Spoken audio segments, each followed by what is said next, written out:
Blessings. So today I am going to do an apple cider vinegar rinse. This is not the first time I've done an apple cider vinegar rinse, but this is the first time I'm doing it here in Cabo Verde, and it is going to be a full-on experience for me because I'm going to do it out in nature. So I'm excited about that. And I'm going to show you exactly what I'm going to do to get my rinse together. So I'm just going to use some apple cider vinegar, and I'm going to use some baking soda. And this is like the fundamentals. I love using baking soda and vinegar because of the chemical reaction. And for anyone who is not fully aware of what that chemical reaction is, I'm going to share a little bit more about that, because chemistry is something that I think is always great to demystify because it's part of the alchemy and the language of nature and the universe. So it's going to be really exciting, so stay tuned. So the first thing we're going to talk about is what is the point of doing an apple cider vinegar rinse. So I took my hat off. I want you to just see what my hair is looking like. And really, an apple cider vinegar rinse is to detox, to cleanse, and to remove any buildup that your hair has, especially with locks. It's something, it depends on what your regimen is and what your connection is to your hair, what your routine is, what type of rituals you do with your hair. And for me in particular, a lot of it has to do with having my hair out. I don't have my hair out very often, but considering I'm out farming and sometimes, like today, I went out to the city, absorbing a lot of energy, but just a lot of dirt, all kinds of different things building up in my hair. In addition to that, I don't wash my hair that often, and I wash it about, here I've been doing it every 2 strongs, so for every 14 days or every month, every lunar cycle. So it depends. I've had a couple of different flows, and a lot of it has to do with what I'm doing and how my hair is actually feeling. So it's not just like a habitual thing. It's more feeling and connecting and observing and being conscious of what's happening around me and what's going on with my hair and what my body wants and what it needs. So I do encourage that. Now, when you have consistency, it does help you make certain decisions and, assessments. So there's also positive sides to that as well. And it's not really about positive and negative because, everything is everything. And the whole point that I'm making is do what makes sense for you. Do what feels right for you. So for me, I'm just sharing you what's going on with me. For me right now, I don't really use any product in my hair. If you're someone who uses a lot of product in your hair, you definitely probably have a lot of buildup. For me, it's more so, I don't know if you can see it, but sometimes there's like lint and different things like that tend to build up. And then, like I said, I'm farming, so that's another factor, right? Whether it be bugs or all kinds of little creatures and critters. I always find little twigs and pieces of leaves and things in my hair every day if I go out with my hair out. So I've been trying to wear my hat or do a bandana, or I usually don't like to wrap my hair when I'm farming. It just feels so good to just be, in the process and okay. So I usually just pineapple it up and have my locks hanging in the front. And, usually that's the repercussions of that. So my point is, it's to cleanse your hair. It is to do a deep cleanse and really, pull out anything that, is built up in there. And because it's a soaking process as well, it's a beautiful ritual. So I'm going to add to that, I'm going to use Aloe, which is the Cape Verdean sagebush, and it is an endemic plant species. It originated here and only in this particular geographical area. So my point is, I'm going to use that to cleanse my hair. If you're using sage or anything like that, I always encourage you to look at what is the environmental impact of what you're using.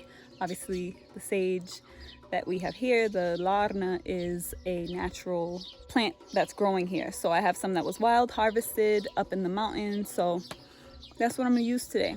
But any type of cleansing, whether you have Palo Santo or if you have frankincense, myrrh, anything like that, definitely you can use that as well. For me, that's just an added touch and just really spiritualizes the whole process. So I'll show you what I'm gonna do now. Stay tuned.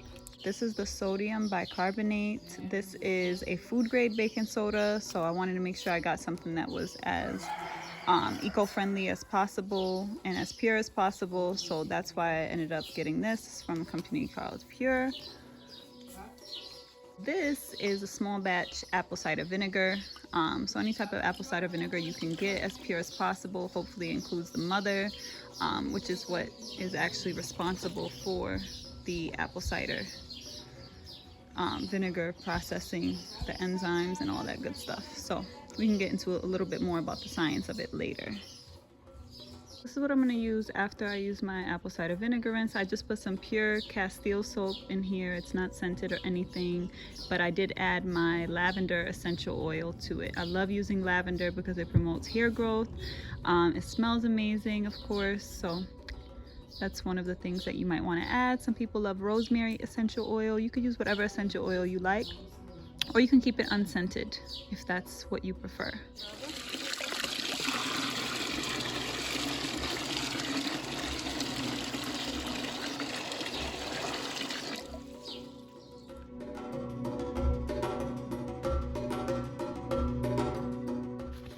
So what we're going to do right now is we're going to harvest some aloe vera. Aloe vera we call here babaza, and the great thing is when I first got here I did a whole wall lining forward and backward with aloe vera so that I could have my own fresh green lush aloe whenever I need it. So this is part of that wall.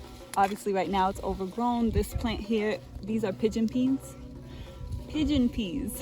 and this is what we call Feijão figueira. So it's kind of like overgrown over it, but as you can see the aloe is right here, and I'm using a knife. Sometimes you don't have to use a knife, but because they're kind of close together and I want to make sure to nurture these plants because they tend to get really big, I'm going to take a couple of leaves, and really I never need more. Look at how juicy this is. And you can see how fresh it is because you see this orange sap. Here people actually use this to dye their hair, like a purplish color. It does leave a dye. So usually in the US, when I'm there and I order it, it comes from Mexico and it's not this fresh because when you cut it, you do not get this juice. It does not have a pleasant smell, but I pretty much got used to it. Oh, look at this baby. Look at this little aloe baby growing at its feet. This is our first baby. So I'm just getting, you just want to make sure you always get the ones that are all the way on the outside. And I'm just trying to get the ones that would tend to get in the way. Usually I try to get the uglier ones. They're not ugly, but they're damaged. And this is what I'm going to make my treatment for after I do my wash with. Now I'm just washing it off. And I cut off the edges. I usually try to find wherever the thickness kind of starts to dwindle, and I'll just cut off the top, which I can still use for my face. But as far as extracting, I use those tips. And then anything that's kind of like all bitten up like that, I try to cut off, and I always cut off the spikes. So this is like your preparation. Like if you were thinking like you're prepping fish or something, it's basically that. So then I'll cut this part in half as such.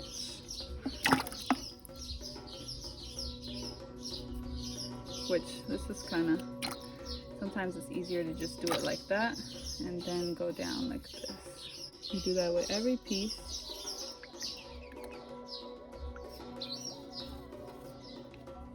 Okay.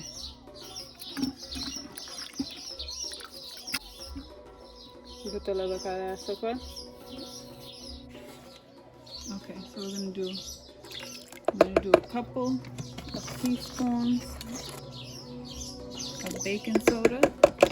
Just two. It's actually a tablespoon, 2 tablespoons.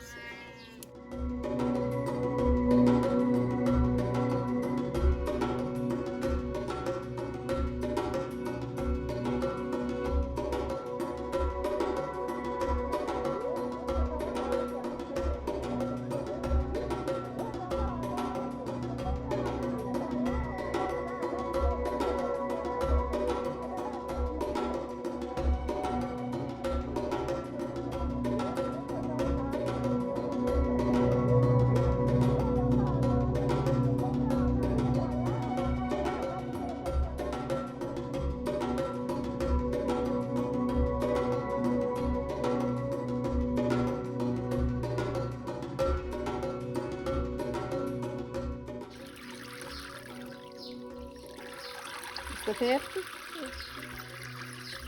Deixa eu mostrar água um pouquinho.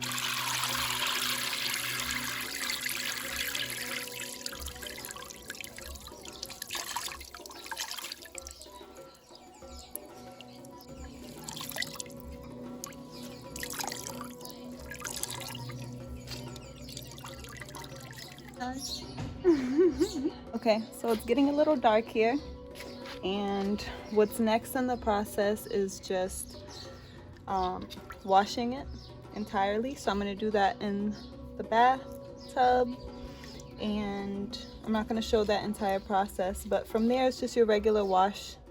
So for me, like I said, I'm going to use that Castile soap with the lavender oil, and then I'm going to do a full-on treatment with the aloe tomorrow when I actually twist my hair. So I'm just gonna leave in like a hot oil treatment with hot castor oil with a little bit of lavender after I get out. And then when I rinse out the hot oil tomorrow, I'm gonna just tie it up with a plastic bag. And then when I rinse out the hot oil tomorrow, I'll do the aloe treatment with the aloe vera gel, and then I'll twist it.